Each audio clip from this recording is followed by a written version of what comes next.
Otobüsü kaçırmak. Sabah alarm çaldı ama Kerem uyanmadı.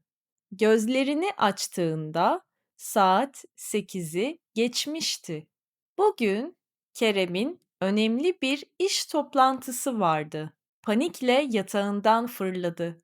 Hızlıca giyindi, çantasını ve belgelerini aldı. Kahvaltı yapmaya vakti yoktu. Otobüs durağı evine çok yakındı. Koşarak durağa gitti. Ama otobüs çoktan gitmişti. Kerem durakta biraz bekledi.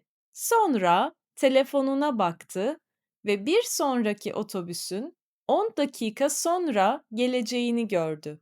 Toplantıya geç kalmak istemedi. Hemen yakındaki bisiklet kiralama noktasına gitti. Bir bisiklet kiraladı ve hızla pedallamaya başladı. Ofise vardığında biraz terlemişti ama tam zamanında toplantı odasındaydı.